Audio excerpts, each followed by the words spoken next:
Good morning, good afternoon, and good evening, friends. Today we are going to see superposition theorem and one problem solved with that theorem. So what is the question here? Question is, using superposition theorem, find the different currents flowing in the branches and voltage across the 6 ohm resistance, which is this one. So we have a circuit given here. We have current I1, I2. We have two batteries, 12 volt, 6 volts. Each battery has their internal resistance. One has 0.5 ohm and other one has 1 ohm. So let's see how to solve this. So we know that Kirchhoff's current law. How can we apply Kirchhoff's current law here? So here it is I1 is equal to I plus. So there are two incoming currents, I1 and I2. One is outgoing current. So it is equal to I. So I equal to I1 plus I2. Incoming currents I1, I2 is equal to the outgoing current.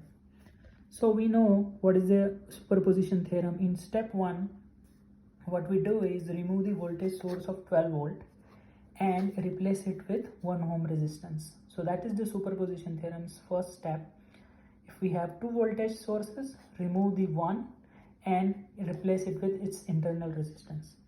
That's how the circuit will look like. And then now in the step 1, after removing the 12 volt source and replacing it with 1 ohm resistor, we will mark the currents as dash.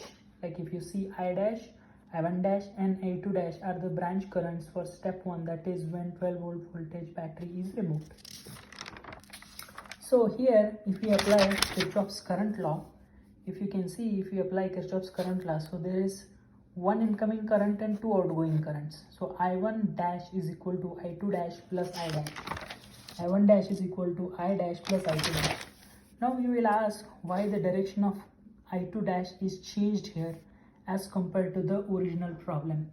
The reason is, in the original problem we had a battery on both sides. So this battery supplies this current I1, this battery supplies this current. So that's why the direction of current was in this direction. But here, since we removed the battery, the direction of current will be on the right hand side, like this side. Exactly opposite as compared to the original problem. Step 1 current will be the opposite direction. So once we have this equation, let's go to the step number 2. What we do in step number 2, now replace the other battery source and replace the other battery voltage or battery with 0.5 ohm resistor or its internal resistance. So that's what I have done.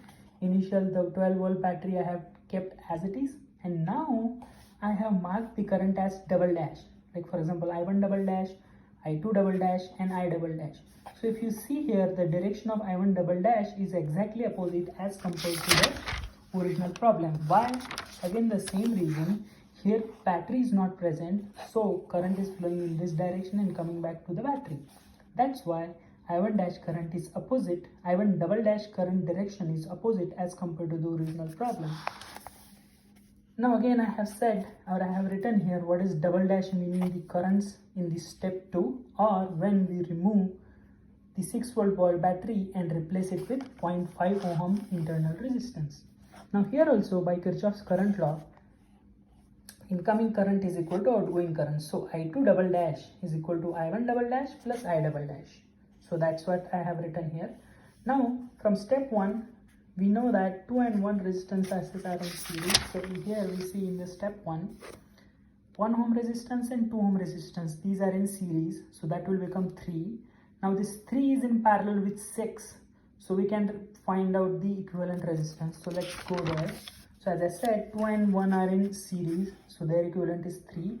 3 and 6 are in parallel. As I said, 2 plus 1, 3 in parallel with 6. Their equivalent resistance will be 3 into 6 divided by 3 plus 6 is equal to 2 ohms.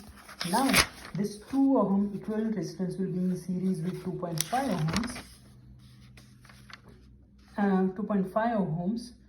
So it will become 4.5 plus there is one internal resistance that is in series with the 2.5. So that will take us 2 plus 2.5 plus 0.5, that becomes 5 ohm.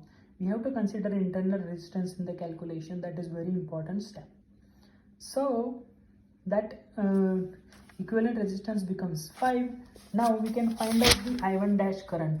Now we have 6 volt battery, I1 dash current, and equivalent resistance as 5 ohms. So how we can find out I1 dash by Ohm's law? It is voltage divided by resistance. So voltage is 6 volt, which is the battery voltage, and the equivalent resistance is 5 ohms. So that's how we found out I1 dash is equal to 1.2 ampere. Now by Kirchhoff's voltage law, if we apply Kirchhoff's voltage law here in this circuit, in the step 1, it will be plus 6, right? Then we have this internal resistance, so 0.5, so minus 0.5 I1 dash plus 6 minus 0.5 I1 dash, which is here, then minus 2.5 I1 dash, minus 2.5 I1 dash, which is here, and then here minus 6 into bracket, minus 6 I dash, minus 6 I dash is equal to 0. So we know what is value of I1 dash, so putting value of I1 dash here,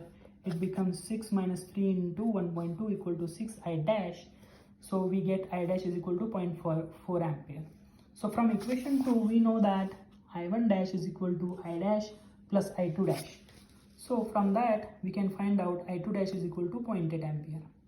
Similarly, from step 2, here also what we can do is 0.5 and 2.5, these are in series, so it will become 3. 3 and 6 are in parallel, so that will become equivalent resistance as 2 ohm. Now that 2 ohm and 2 ohm and the internal resistance of 1 ohm for this battery, so that becomes 5 ohms. So we get I2 double dash is equal to, by Ohm's law, voltage divided by current, voltage divided by equivalent resistance, which is 12 divided by 5, which becomes 2.4 ampere. Once we have that, again similarly for the first step what we did, we will apply the Kirchhoff's voltage law for step 2 also. So if we apply Kirchhoff's voltage law here in this mesh, then positive 12 minus, there is one internal resistance, so minus I2 double dash, minus 2 I2 double dash, minus 6 I double dash is equal to 0. So that is what I have written here. And then we know the value of I2 double dash. So if we replace value of I2 double dash, then we will get I double dash's value is equal to 0.8 ampere. Again we rewrote from the third equation, which was Kirchhoff's voltage current law. We had this equation. So from, we know I double dash, which is this, which is 0.8 ampere, I1 double dash, I2 double dash we already had here, which is 2.4 ampere. So solving this equation, we find out that I1 dash is equal to 1.6 ampere. Filling the values, we find the unknown I1 double dash. So now to find voltage across 6 ohm resistance, we have to find out it is will be 6 into I. If you go to the original problem, equal to 6 into I. So I is a combination of I that we found out in the first step and I found out in the second step. So basically I dash plus I double dash. So it will be 0.4 plus 0.8 is into 6. So that will get us to 7.2 volt. And if we find the all currents like I, I1 and I2, we have to add I1 plus I1 dash plus I double dash. I1 dash minus I1 double dash. These are from Kirchhoff's current law. If we fill in the values and find out, it will be 1.2 amperes, minus 0.4 ampere and 1.6 ampere. So friends, this is what and this is how we solve superposition theorem related problems. Important things are, there will be an internal resistance for each voltage source that we have to consider. In step 1, we have to remove one battery voltage, replace it with its internal resistance. In the next step, remove the other battery and replace it with its internal resistance. Use Kirchhoff's voltage law and Kirchhoff's current law, and you will be able to solve the equations and find the required currents and voltages in the circuit. So I will close the lecture today here. Thank you.